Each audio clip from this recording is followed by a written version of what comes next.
বাড়িতে কেউ আছেন? আমায় কিছু ভিক্ষা দিবেন গো মা। আজ সারাদিন আমি কিছুই খাইনি। তুই তো এত সুন্দর দেখতে, জুয়ান মেয়ে মানুষ, তবে ভিক্ষা কেন করিস? কাজ করে খেতে পারিস না? আমি সুন্দর বলে কেউ আমায় কাজ দেয় না দিদি।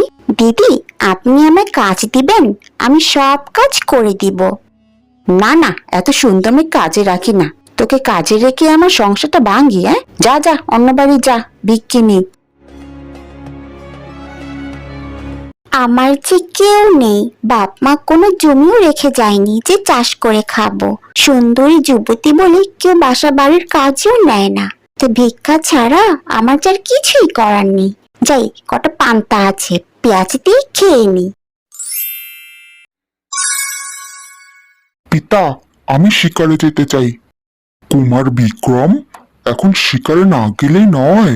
আমার বয়স হয়েছে, তোমার বিবাহ দিয়ে এ রাজ্য তোমার হাতে দিয়ে আমি বিশ্রাম নিতে চাই।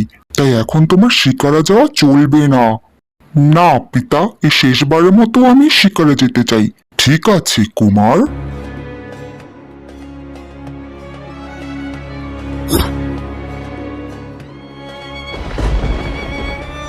অর্বাচীন, তোর তীরের জন্য আমার সাধনা নষ্ট হলো, আমার গা থেকে রক্ত ঝরলো।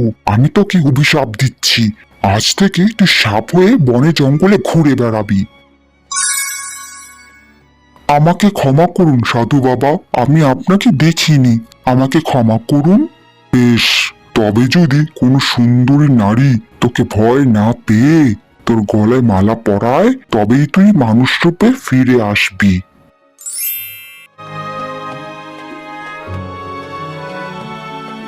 আমার খুব খিদে পেয়েছে, কেউ আমায় খাবার দাও, আমি তোমাদের রাজকুমার। কি সাপ? ও বাবা গো, আমায় কামড়ে দিল। সাপটাকে পিটে মার, পালালো। সবাই আমাকে দেখলে ভয় পায়, মানুষ আমাকে দেখলে লাঠি নিয়ে তেড়ে আসে। আমি বোধহয় আর মানুষ হতে পারবো না, কিন্তু আমার যে খুব খিদে পেয়েছে। আরে, গ্রামের কোণে এ বাড়িতে আবার কে থাকে দেখি তো। সারাদিন ভিক্ষা করে এ 2 কড়ি পেয়েছি, এটা দিয়ে কিছু রুটি কিনে খেয়ে নিব। কি সাপ? সাপটার মুখটা একদম শুকিয়ে আছে, মনে হচ্ছে খুব ক্ষুধা পেয়েছে।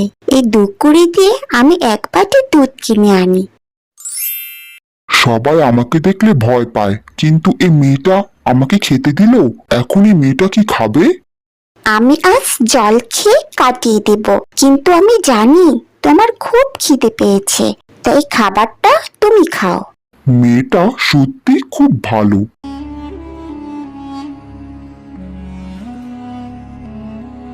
কি সাপ, তুমি যাওনি? তবে কি তোমারও আমার মতো কেউ নেই? বেশ, আজ থেকে তুমি আমার সাথেই থাকবে। ভিক্ষে করে যা পাবো তা দিয়ে তোমার আমার বেশ চলে যাবে।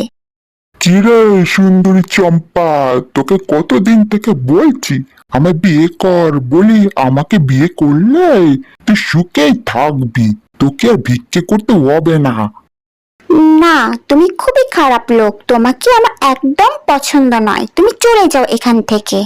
তুই গ্রামের সব থেকে সুন্দর মেয়ে ছেলে বলে আমাকে তাড়িয়ে দিচ্ছিস? বলি আমার বিয়ে না করলে তোকে কে বিয়ে করবি শুনি, রাজকুমার? এ কি সাপ? ওরে বাবা! সাপ বন্ধু, আজ তোমার জন্য আমি বেঁচে গেলাম। এমন মানুষদের বিয়ে করার চেয়ে সাপ বন্ধু, আমি তোমাকে বিয়ে করব।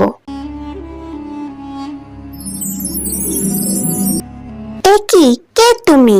আমি এই রাজ্যের রাজকুমার বিক্রম। এক সাধুর অভিশাপে আমি সাপ হয়েছিলাম, আজ তুমি মালা পরাতেই আমি মানুষ হতে পারলাম। চম্পা, আমি তোমাকে বিবাহ করতে চাই। কিন্তু রাজকুমার, আমি তো গরিব ভিখারি। তুমি ভিখারি নও, তোমার সবার থেকে বড় মন রয়েছে। সবাই যখন আমাকে তাড়িয়ে দিয়েছিল তখন তুমি আমাকে খাবার দিয়েছো, আশ্রয় দিয়েছো। তাই আজ থেকে তুমি হবে এ রাজ্যের যুবরানী। বন্ধুরা, গল্পটি তোমাদের কেমন লেগেছে? যদি ভালো লেগে থাকে তবে চ্যানেলটি সাবস্ক্রাইব করে আমাদের পাশেই থেকো।